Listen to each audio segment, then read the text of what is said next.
Welcome to the next episode of Battleground Chats, where I talk to interesting people in the risk and resilience world. And today I'm at COBA on the sidelines with Elsbeth. So thank you very much for joining us on Battleground Chats. Thank you, Craig. I'm very pleased to be considered an interesting person. When I asked Elsbeth to join Battleground Chats, she said, Craig, you used the word interesting and I'm not interesting. And I highly doubt that, and we're about to find out. So tell us a bit about where you've come from, right? So right now you're on the board of COBA. You're a CRO at a mutual bank, and you do a few other things, but we'll get there. But where have you come from? How did you end up in this place? In this place, well, I'm a fair bit older than you, Craig. So I've got a long career. I started my career way back in time in law. So I was a legal executive for a number of years, and I started to do an arts law course at Melbourne Uni. Yep. And I realised that law wasn't for me. It was as dry as chips. And when I was still working, so to do arts law, you need to study for about 10 years. And I lost the will to live then at that point in time. So as you do 10 years with one organisation, I resigned, and then I thought, what am I going to do with my life? Yep. And then 2 days into that, what am I going to do with my life? I got bored, so I thought I'll just find a job. So I'll find any old job, anyone who will help me, then, right? and then I'll work it out. So long story short, I joined what was then VTU Credit Union Cooperative Limited in Victoria, Teachers Credit Union. Yep. And I remember them in Camberwell. Yes, that's the one. That's where they started. So I just joined as a clerical officer then, and I studied then accounting. I decided rather than law, I do accounting. Yep. But amazingly, for helping with my career, the legal background has helped with risk and compliance, and I'll get to that. Absolutely.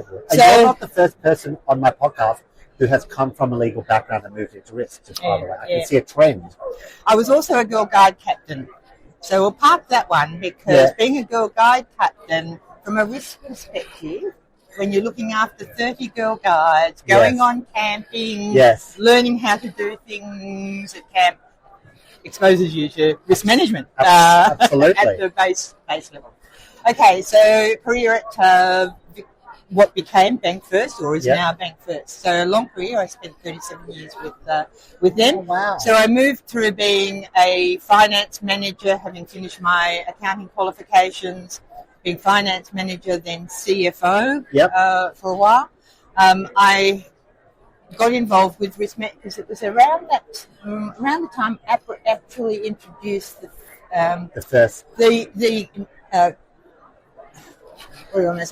introduced the notion of having a CRO. Oh, right. Bank. Yeah. Mm-hmm. So I stuck my hand up. I said, I'll be into that. Sure. No background in it, but I'll give this a go. So I was ready to change away from being CFO. So I took that on. So I had a greenfields. It was wonderful. How did you learn risk at that time? Well, you read the guidelines. And, of course, risk management in banking focused on financial risk. Okay. So it was all about using credit risk and understanding that. It wasn't as heavily focused on operational risk, where I think that's changed a little bit, but it was all about financial risk. And being a CFO, I understood financials. Yes. I understood the risk, market risk and interest rate risk and liquidity risk and credit capital risk. Yep.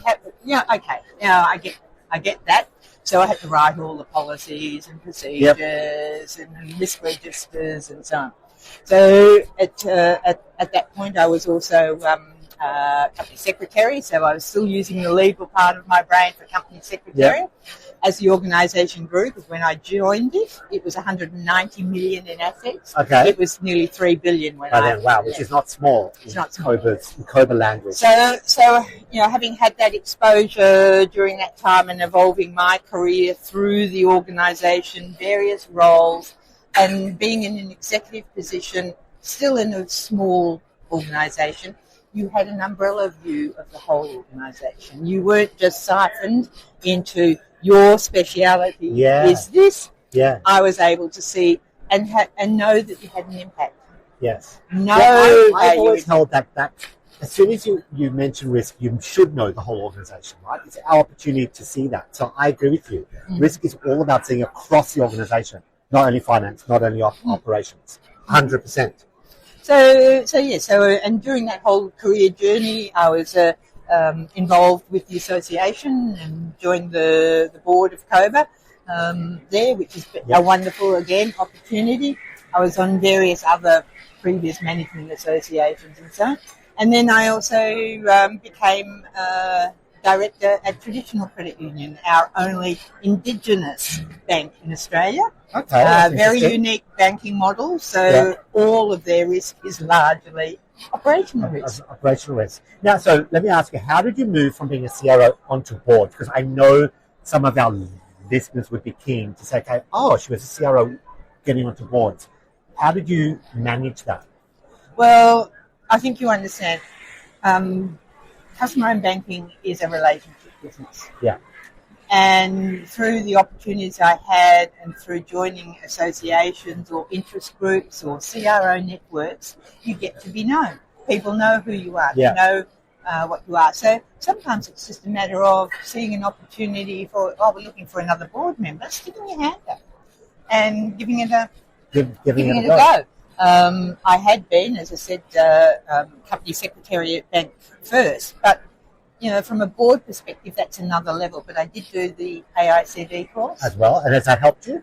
Well, it helped, though it was kind of hard to relate some of the studies to specifically banking. Yes. But I think as far as understanding directors' duties or what's expected of you, where you've got to change your management hat to a director oversight hat and not trying to get in the director mode, you're not getting into management mode. They're not trying to solve for management. Exactly. We coach boards on that because in the cyber world and crises, often directors want to get involved and they want to talk to the media and you go, no, your job is above. Stay above. Mm-hmm. Very important. And the beauty with being on TCU board, where it's very much on the ground, operational risk, people risk oriented, it grounds you. It takes you from the higher level risk management world that you tend to get stuck in with the pure banking concept to, these are real lives, real people, real incidents of operational risk that so having that broad spectrum has been one of the joys of my career, that you kind of get to see it all. But as I said, having had the legal background, because it's not only been risk for me, it's been risk and compliance. Yes. There and balancing risk and compliance, because you don't want to make it so compliance oriented that you become totally risk averse. So trying to make sure that you're maintaining a level of risk, depending on the organisation, that the business can function and grow and not be constrained to the point of inactivity. I went to visit a potential client last week who said, I understand I need risk management, but I don't want to be told no. I just don't want to be told no. I said, that's not our job to tell you no. It's our job to say yes, and how can we make it safer? Or how can we bring it within your appetite? It's a different mindset. It's a different mindset. And risk now, I'm fascinated with risk management, more how AI can help risk management. So what is your view? So what are the 2 or 3 key things you've learned? And obviously AI is one that's fascinating you. What about AI do you think is the next big thing with risk? Well, it's, again, I think from doing your day-to-day hard part of the job, like writing policies, reviewing policies, reviewing your the mountain of information that you've got to digest, and trying to get through that and be able to pick the pieces that you can. I'll delve further into that rather than having to read every word of something. It can help with that. Absolutely. It can help automate some of the stuff that we do around risk management, whether it's registers, extracting information out about our risks and all of that kind of BAU risk management, where you can focus a little bit more on what's over the horizon and start to try and get ahead of the curve rather than being, right, we've got a risk here, how do we manage it? Exactly. Rather than, we might have a risk coming our way. What should we prepare for? That's good. Mm-hmm. And so what else have you learned? What's your key takeaway to our audience? Like, what is the Elsbeth view of risk management? Can I say, it's never black and white, and that's the challenge with risk management. Yes. Is it's different when you're an accountant. 1 and 1 equals 2. Yeah. You can't get away kind of creative 1 and 1 could equal 3. It could, but it doesn't. I mean, for a ledger to balance, it's got to be 1 and 1. Right. Yes. Okay. With risk management, it could be this, it could be that, and it's trying to work through the likelihood, consequence, and actually then, right, okay, we've got this, what are we going to do? So it is very much creative in some ways. So it fulfills, from my perspective, 2 sides of the brain. Yes. with risk management, and it's never static. Accounting, to some extent, is static. It is. It's kind of the same thing over and every day. So risk management, you're never dealing with the same thing every day. That's right. There's always something new, a new problem that you haven't thought about, a new issue that you've got to solve for, whatever it is. So that's the joy of risk management. So yes, there is the dull side, particularly when I'm talking about risk and compliance, because from an APRA perspective, all of their standards are principles-based. So you've got to adapt. Rightio, they want you to manage liquidity risk. Principles-based, we want you to do this and this, and they're trying to adapt that to exactly. But you can still be creative. You can still think outside the square. And trying to, minimum viable product sometimes is. Absolutely. Talk of the town. While we're building our software, it's all about minimum viable product. Get it out in the market and see. Get it. Build the risk. When you were going through the 230 journey, I'm sure you thought, like, what do we need to do now and tomorrow and the next day? And it's a journey. Yeah. I mean, this whole operational risk one from an APRA perspective, 230, you kind of think we survived 60 years as an organisation without a framework. Yes. As such. Yes, but they had good staff. But that's a fact with a lot of the mutuals and so on. Some of that experience is going now. So this is important to get it documented and understood because it's all right that it's in my head or the CEO who's been you're about to retire or semi-retire. Semi-retire, yeah. So that was kind of awful. I know. So what's your advice? So someone's starting out in risk, or you've probably, I'm sure, mentored people throughout the journey. Mm-hmm.